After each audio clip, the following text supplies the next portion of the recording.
गहराई से नीचे सबमरीन यानी कि पनडुब्बी जाती है तो उसमें इतना तेज विस्फोट होगा कि उसके चिथड़े उड़ जाएंगे। वहीं अगर एक नॉर्मल इंसान समुद्र में 1 किलोमीटर की गहराई से नीचे बिना ऑक्सीजन सिलेंडर के जाता है तो उसके लंग्स फट जाएंगे। वहीं अभी तक समुद्र की सबसे गहरी ज्ञात जगह चैलेंजर डीप है, जो लगभग 11 किलोमीटर की गहराई में है, जहां अब तक 8 लोग जा चुके हैं और जिंदा वापस आ चुके हैं। जबकि इतनी गहराई में किसी इंसान या मशीन का जाना जानलेवा साबित हो सकता है। अंतरिक्ष से देखने पर हमारी पृथ्वी नीले रंग की दिखाई देती है, जिसके पीछे समुद्र बहुत बड़ी वजह है। धरती के लगभग 71% हिस्से में समुद्र फैला हुआ है, जिसमें मौजूद पानी की वजह से पृथ्वी को नीला ग्रह कहा जाता है। लेकिन क्या आपने कभी सोचा है कि समुद्र के नीचे कौन सी चीज है? यहाँ हम समुद्र के अंदर नहीं बल्कि समुद्र के नीचे मौजूद चीज का पता लगाने की बात कर रहे हैं। समुद्र के नीचे क्या है? इस सवाल का जवाब जानने से पहले ये जानना जरूरी है कि समुद्र की गहराई कितनी है और यहाँ क्या कुछ गतिविधियां होती हैं। तो आइए शुरू करते हैं ये मजेदार वीडियो। समुद्र और जीवन। ये तो हम सभी जानते हैं कि धरती पर जीवन की शुरुआत समुद्र से ही हुई थी, जहाँ सूक्ष्म जीव और बैक्टीरिया ने जन्म लिया और बीतते समय के साथ जीवों की कई प्रजातियां अस्तित्व में आईं। ऐसे में ये कहना गलत नहीं होगा कि समुद्र धरती में जीवन देने वाले मुख्य तत्वों में से एक है, जिसके अंदर लाखों करोड़ों जीव जंतुओं की प्रजातियां निवास करती हैं। आज तक इंसान समुद्र का सिर्फ 5% हिस्सा ही खंगाल पाया है। ऐसे में समुद्र के बाकी 67% हिस्से में क्या है, ये कोई नहीं जानता। लेकिन वैज्ञानिक समय समय पर समुद्र के अंदर विभिन्न चीजों की खोज करने के लिए रिसर्च करते रहते हैं, जिसके तहत इंसान एक हद तक समुद्र की गहराइयों तक पहुंचने में कामयाब हो पाया है। प्रशांत महासागर के मारियाना ट्रेंच में मौजूद चैलेंजर डीप को पृथ्वी की सबसे गहरी ज्ञात जगह के रूप में जाना जाता है। इस जगह की गहराई 10,902 से 11,022 मीटर यानी कि 11 किलोमीटर के करीब है। इस जगह पर सूर्य की रोशनी नहीं पहुंचती और चारों तरफ घना अंधेरा होता है। इतना ही नहीं, चैलेंजर डीप में पानी का प्रेशर इतना तेज होता है कि वहां तक पहुंचना किसी भी इंसान या मशीन के लिए जानलेवा साबित हो सकता है। हालांकि अब तक सिर्फ 8 लोग ही चैलेंजर डीप की गहराई तक पहुंचने और वहां से जीवित बचकर वापस आने में सफल रहे हैं। लेकिन समुद्र की गहराई और उसके नीचे मौजूद चीजों का अंदाजा सिर्फ चैलेंजर डीप से ही नहीं लगाया जा सकता, क्योंकि इस समुद्र में सैकड़ों राज दफन हैं। समुद्र की गहराई। अगर आप समुद्र की गहराई को अच्छी तरह से समझना और देखना चाहते हैं तो उसके लिए शुरू से शुरुआत करनी होगी। यानी चैलेंजर डीप तक पहुंचने से पहले हमें ये जानना होगा कि समुद्र में 1 किलोमीटर से लेकर 10 किलोमीटर की दूरी तक क्या क्या घटनाएं घटित होती हैं और इससे समुद्री जीवों पर क्या असर पड़ता है। अगर आप समुद्र में 1 किलोमीटर की गहराई में जाएंगे तो एक सामान्य इंसान बिना ऑक्सीजन सिलेंडर के इस गहराई तक भी तैर नहीं पाएगा। एक इंसान ज्यादा से ज्यादा 800 फीट की गहराई तक की तैराकी कर सकता है। उससे नीचे जाने पर उसे सांस संबंधी समस्याएं होने लगती हैं।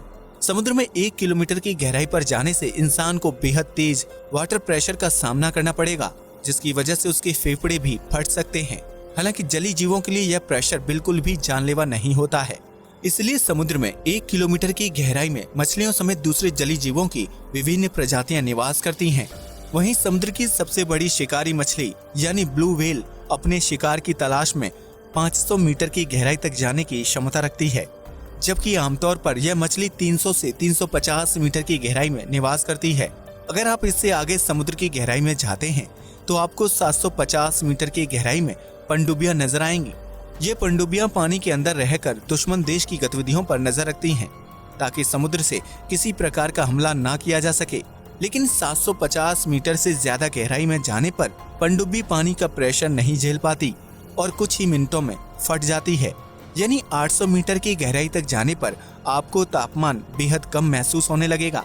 यह वो जगह होगी जहां सूर्य की रोशनी ना के बराबर पहुंचती है। इसी वजह से समुद्र की उस गहराई में बेहद ठंडा तापमान होगा। लेकिन कुछ जलीय जीव उस तापमान में भी खुद को जीवित रखने की कला सीख चुके हैं।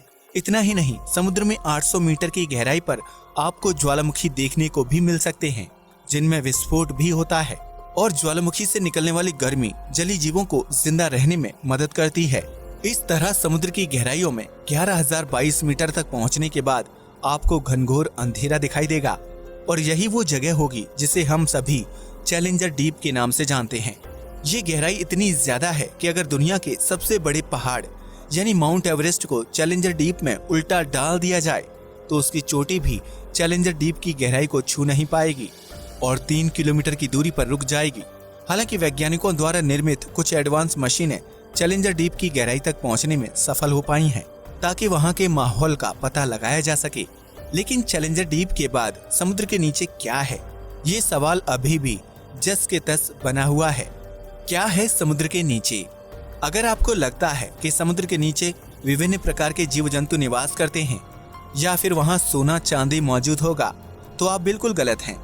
समुद्र के नीचे क्या है ये जानने से पहले पृथ्वी की संरचना को समझना बेहद जरूरी है, क्योंकि पृथ्वी की संरचना ही ये तय करेगी कि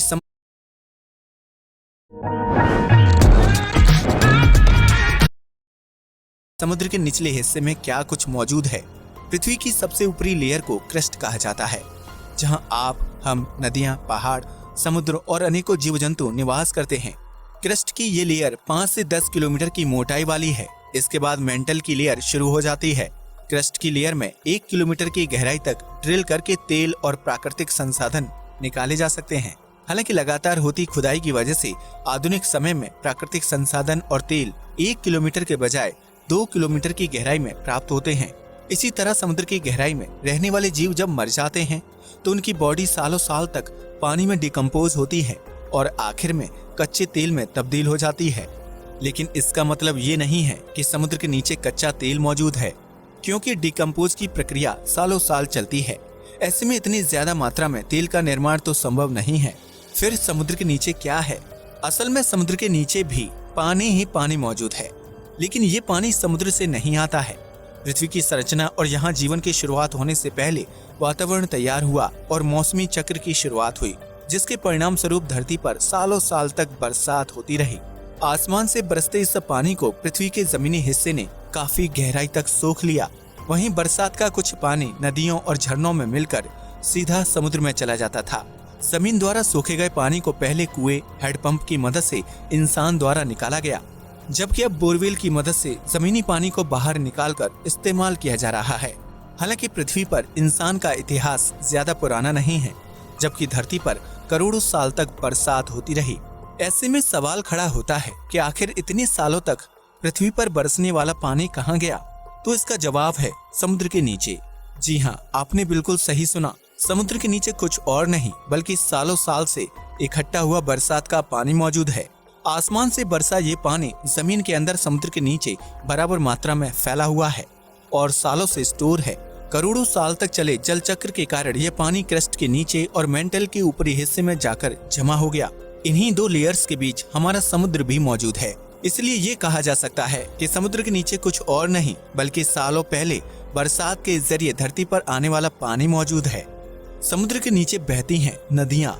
यह सुनने में थोड़ा अजीब और अविश्वसनीय लगता है कि समुद्र के नीचे भी पानी ही पानी मौजूद है, लेकिन इस थ्योरी को कई वैज्ञानिकों ने रिसर्च द्वारा सही साबित किया है। समुद्र के नीचे क्या है, इस बात का पता लगाने के लिए वैज्ञानिक कई साल से रिसर्च कर रहे थे, जिसके परिणाम स्वरूप सबसे पहले मैक्सिको के समुद्र के नीचे नदी की खोज की गई। वैज्ञानिकों ने इस नदी का नाम सिनोटे एंजेलिटा रखा, जो कहीं कहीं पर 115 फीट समुद्र के नीचे बहती है और उसका पानी ताजा नहीं बल्कि खारा है। इसी तरह ब्लैक सी के नीचे भी दुनिया की छठी सबसे बड़ी नदी मिली थी, जो 100 फीट नीचे समुद्र में बहती है। इस नदी की रफ्तार 6 किलोमीटर पर आवर है, जो हर बहाव के साथ 22,000 क्यूबिक मीटर पानी लेकर चलती है। वैज्ञानिकों का मानना है कि सालों साल से समुद्र के नीचे इकट्ठा इस जल को समुद्री लहरों और सूर्य के प्रकाश की वजह से गति मिलती है, जिसकी वजह से यह पानी नदियों में तब्दील हो जाता है। हालांकि वैज्ञानिकों का मानना है कि समुद्र के नीचे पानी सिर्फ एक जगह जमा या नदियों के रूप में ही नहीं है, बल्कि यह झरनों के रूप में भी हो सकता है। समुद्र के नीचे